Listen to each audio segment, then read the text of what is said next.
ದಾಂಡೇಲಿ ನಗರದ ಹಳೆ ದಾಂಡೇಲಿಯಲ್ಲಿ ಮೇಳೈಸಿದ ಗುಮ್ಮಟೆ ಪಾಂಗ್.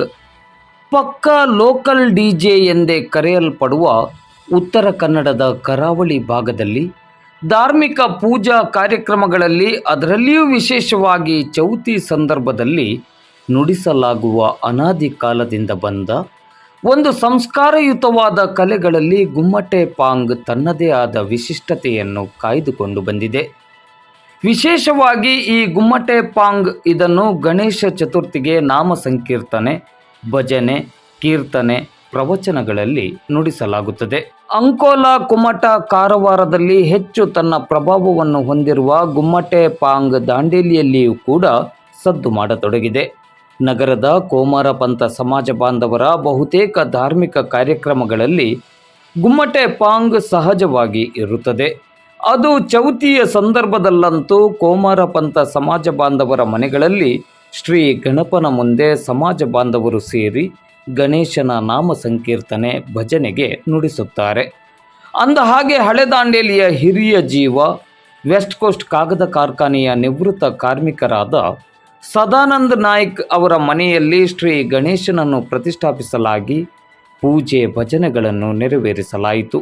ಈ ಸಂದರ್ಭದಲ್ಲಿ ಗುಮ್ಮಟೆ ಪಾಂಗನ್ನು ನುಡಿಸಲಾಯಿತು. ಅದರಲ್ಲಿಯೂ ವಿಶೇಷವಾಗಿ ನಮ್ಮ ಸಂಸ್ಕೃತಿ, ಸಂಸ್ಕಾರವನ್ನು ಹಾಗೂ ಕಲೆಯನ್ನು ಉಳಿಸಿ ಬೆಳೆಸುವ ನಿಟ್ಟಿನಲ್ಲಿ ಮಕ್ಕಳಿಗೂ ಕಲಿಸುವ ಒಂದು ಪ್ರಯತ್ನವನ್ನು ಇಲ್ಲಿ ಮಾಡಲಾಗಿರುವುದು ನಿಜಕ್ಕೂ ಶ್ಲಾಘನೀಯ. ದೊಡ್ಡವರು ಎಳೆಯ ಮಕ್ಕಳ ಕೈಯಲ್ಲಿ ಗುಮ್ಮಟೆ ಪಾಂಗ್ ಕೊಟ್ಟು ಅವರ ಮೂಲಕವೂ ನುಡಿಸಿ ಈ ಪರಂಪರೆಯನ್ನು ಮುಂದಿನ ತಲೆಮಾರಿಗೂ ಹಸ್ತಾಂತರಿಸುವ ಕಾರ್ಯಕ್ಕೆ ಮುಂದಾಗಿರುವುದು ಅಭಿನಂದನೀಯ ಮತ್ತು ಅನುಕರಣೀಯ.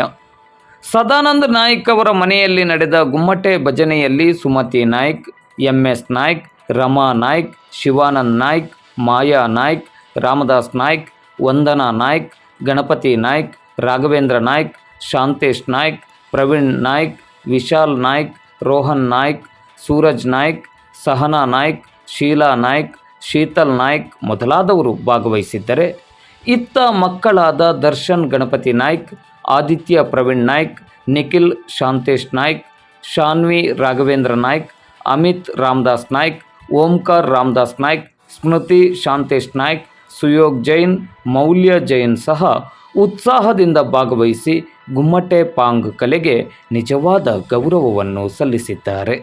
ನಮ್ಮ ಕಲೆ, ಸಂಸ್ಕೃತಿ, ಸಂಸ್ಕಾರ, ಆಚಾರ, ವಿಚಾರ ಸದಾ ಜೀವಂತವಾಗಿರಬೇಕೆಂದರೆ ಅದನ್ನು ನಾವು ನಮ್ಮ ಮಕ್ಕಳಿಗೆ ಕಲಿಸಿದಾಗ ಮಾತ್ರ ಸಾಧ್ಯ ಎನ್ನುವುದನ್ನು ನಾವೆಲ್ಲ ಅರಿತು ನಡೆದುಕೊಳ್ಳಬೇಕಾಗಿದೆ.